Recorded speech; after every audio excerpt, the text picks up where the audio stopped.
So yeah, Spider-Man 4 has been delayed. Now, granted, this isn't a giant delay like a lot of people were expecting, but don't worry about that because it will be delayed again because there's no way they're going to be able to put together this film and post-produce it in 8 months.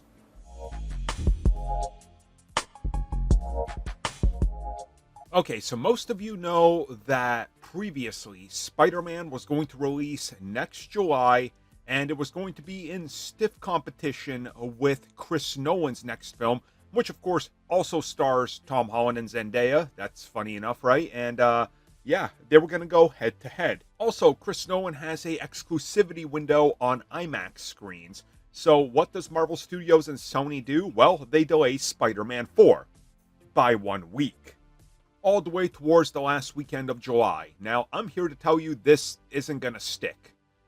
This is just a move that's in hopes of them getting the film off the ground soon. And we know they will be shooting this fall if everything falls into place.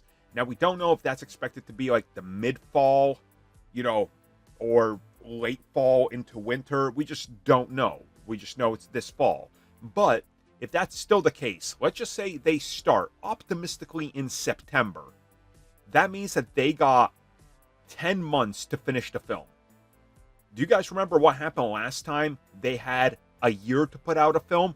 Spider-Man No Way Home was well, look, it's a good film, but that film had a lot of issues, from the fact that they wanted to set a lot of it at nighttime to hide some of the bad CG, to still forgetting there's bad CG and having to patch the film multiple times. I mean, you don't want that again. This time, the excuse of, well, all the Spider-Men are back and you're going to overlook the problems isn't going to be enough. Those nostalgia glasses are going to be off and people are going to be a lot more harsher to this, especially as the MCU continues to grow and take a couple missteps, right? All eyes are going to be on this. So looking at this whole scenario and what they're doing, it's a very, very interesting move to only delay it by a week. But again, Chris Nolan's film has an exclusivity window on IMAX for reportedly a month.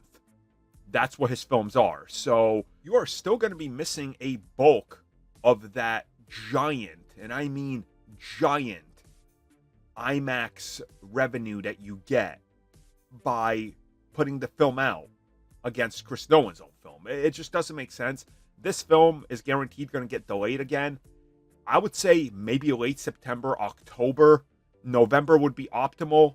December, they know they can hit gold because they did it last time. But again, just who really knows what their thought process is? We know Disney has a Prince Charming film coming out. I guess it's supposed to be around that December, last I heard of it, but I don't know. Ice Age 6 is coming in November. They got another animated film. November 6th of that year is still some sort of Marvel Studios release date, and that's a placeholder where Marvel hasn't placed anything despite scrapping it in quotation marks. So my theory is they could probably just shift it there and then it's fine. But again, this delay is a signal of more delays are coming. That's what I'm trying to say. They're definitely not rushing this film out that quick. Unless truly it's going to be a street level, small budget film, then sure, but then you're going to run into a whole other set of problems with perception of Spider-Man. So we'll talk about that when we get to it. Thank you for checking out that video, and thank you for your continued support. Feel free to like, share, subscribe, do whatever you will. And if you're so inclined and would like some additional content from us, which includes unfiltered content and bonus discussions, we do offer exclusively in our member section. We hope to see you there. So thank you for watching and have a good one.